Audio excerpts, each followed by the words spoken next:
Really do. Yeah, the sources introduce verbs like clear up, describes the sky becoming free of clouds perfectly, or drift, which illustrates that gentle, unhurried movement of clouds or mist, soak, which vividly conveys heavy, prolonged rain, and thaw, denoting ice or snow melting.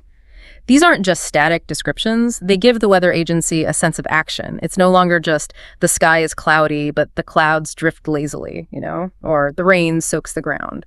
It turns observations into these active, dynamic events.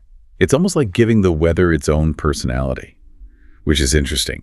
And speaking of personality, rain itself has such a varied character, as the sources point out. We often just say it's raining, but there's so much more detail available. We can be much more specific. And this is where precision really matters, yeah.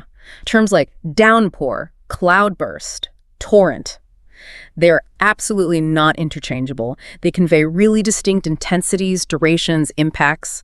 A downpour is heavy rain, usually sustained for a bit.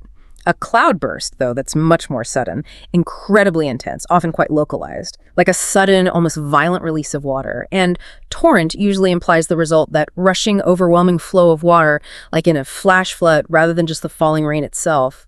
This kind of nuanced vocabulary gives us so much more descriptive power. We can communicate the exact nature of what's happening. Okay, so how does all this precision help us then to truly articulate what we're experiencing? Beyond just how much rain falls, there's a whole spectrum of words for the sensory side of weather, from how far you can see to how it makes you feel inside, right? That's exactly right. The material discusses vocabulary related to visibility, atmospheric conditions, offering terms like visibility itself, which is, the quantifiable distance you can actually see. Then you have dense, like dense fog, describes a very thick, almost impenetrable condition that really cuts down visibility. Misty suggests something lighter, fine water droplets hanging in the air.